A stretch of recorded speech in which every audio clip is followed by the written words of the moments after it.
नमस्कार साथियों, civil staph Himachal में आप सभी का बहुत बहुत स्वागत है। तो HPRCA के द्वारा पंचायत सेक्रेटरी का ऑफिशियल सिलेबस जो है वो आउट कर दिया गया है। हमें एक्सपेक्टेड था कि जो सिलेबस होगा इसमें कुछ ऐड ऑन किया जाएगा। ग्रेजुएशन लेवल का अगर पेपर है तो ग्रेजुएशन वाले कुछ सब्जेक्ट्स को ऐड किया जाएगा, लेकिन ऐसा कुछ भी नहीं है। फॉर्चुनेटली ऐसा कुछ भी नहीं है। यानी कि जो स्टूडेंट्स पटवारी की तैयारी कर रहे थे वो पंचायत सेक्रेटरी की तैयारी भी ऑटोमेटिकली उनकी खत्म हो चुकी है। यानी कि जिन्होंने पटवारी की तैयारी करी है ना, उनकी पंचायत सेक्रेटरी की तैयारी भी हो चुकी है, क्योंकि बिल्कुल 100% सिलेबस सेम है।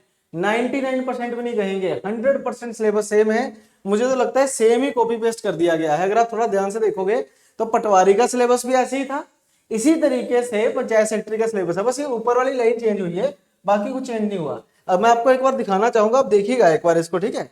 जैसे यहाँ पे अगर हम देखें तो एंशिएंट हिस्ट्री के बारे में बात करी गई है, ठीक है।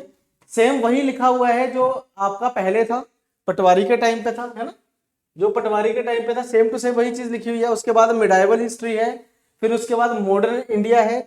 जो मॉडर्न हिस्ट्री का पार्ट हमारे पास पटवारी के पेपर में था वही सेम चीज अब हमें पंचायत सेक्रेटरी के पेपर में भी देखने को मिल रही है, ठीक है। ऐसे ही अगर हम देखें यूरोपियन हिस्ट्री हो गया, ठीक है। इसके बाद ज्योग्राफी है, सेम सब कुछ सेम लिखा हुआ है। इकोनॉमिक्स है, सेम चीज लिखी हुई है। उसके बाद आ चुका है हमारे पास जी पॉलिटिकल साइंस, सेम चीजें लिखी हुई हैं। देन आफ्टर अगर हम देखें यहाँ पे मैथमेटिक्स, मैथमेटिक्स में भी सेम सिलेबस है। मैं यही चेक कर रहा था पहले कि मैथ में कुछ चेंज तो नहीं हुआ, तो मैंने देखा बिल्कुल डिटो सेम। ये देखो टू डिविजिबिलिटी रूल 2 3 4 5 6 8 9 10 11, 7 का यहाँ भी मिसिंग है। 7 का डिविजिबिलिटी रूल यहाँ भी मिसिंग है। देखो हर एक चीज बिल्कुल डिटो सेम टू सेम है। तो मतलब अब हमें ऐसा नहीं है कि इसके लिए कुछ अलग पढ़ना है। बस एक चीज हमने सोचनी है कि पटवारी के पेपर से पंचायत सेक्रेटरी का पेपर थोड़ा मुश्किल होगा। अगर हम प्रीवियस ईयर ट्रेंड भी देखें तो भाई जो इसका पंचायत सेक्रेटरी का प्रीवियस ईयर पेपर है वो पटवारी के पेपर से मुश्किल है ना। अगर मैं पटवारी के पेपर को और पंचायत सेक्रेटरी के पेपर को, प्रीवियस ईयर पेपर्स को अगर मैं एक बार कंपेयर करने की कोशिश करूं तो पंचायत सेक्रेटरी का पेपर मुश्किल होता है। मतलब लेवल थोड़ा ज्यादा होगा, लेकिन सिलेबस बिल्कुल सेम है। वही चीज है जो आप पढ़ चुके हो सारी की सारी। ये देखो मैथ के बाद आपका जो साइंस का पार्ट रहेगा, सेम साइंस पूरा डिटेल्ड मैनर में लिखा हुआ है। जैसे मैंने आपको पहले भी ये चीज बताई थी जब हमने पटवारी का सिलेबस डिकोड किया था, तो उसमें मैंने बताया था कि ये जो लैंग्वेज इन्होंने लिखी हुई है ना, ये लैंग्वेज है एनसीईआरटी की।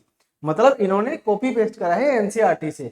और एनसीईआरटी में क्या है कि एक कोई टॉपिक है 6th क्लास में भी है, 7th में भी है, 8th में भी है, यानी कि 3 बार है। लेवल इंक्रीज हो रहा है धीरे धीरे। इन्होंने भी उसी तरीके से 3 बार रिपीट भी करा है। कई चीजें ऐसी हैं जो रेपिटेशन पे हैं। तो हमने सिलेबस को अच्छे तरीके से पढ़ के उसके बाद इसको सॉल्व करना है, ठीक है ना। तो जिन्होंने पटवारी की तैयारी कर रखी है, आप ये मानो कि आप पंचायत सेक्रेटरी के लिए रेडी हो। रिवीजन करो एक बार, बस इसकी अच्छे से रिवीजन करो, अच्छे से क्वेश्चंस लगाओ। बाकी जो अभी तैयारी करना चाहते हैं तो वही सिलेक्शन बैच हमारा है, लाइव बैच है। उसमें हमने पटवारी के बैच की पूरी रिकॉर्डेड वीडियोस भी डाल दी हुई हैं और लाइव क्लासेस भी चल रही हैं। तो आप उस बैच को भी ज्वाइन कर सकते हो, डिस्क्रिप्शन में आपको लिंक मिल जाएगा, ठीक है। बाकी अगर आपको कोई भी जानकारी चाहिए सिलेबस को लेके तो डिस्क्रिप्शन में हमारे नंबर गिवन है, आप हमारे नंबर्स पे भी कॉल कर सकते हैं, ठीक है जी। तो आज की वीडियो में यहीं पे खत्म करता हूं। मिलते हैं अपने नेक्स्ट सेशंस में, तब तक के लिए thank you very much, bye bye, thank you.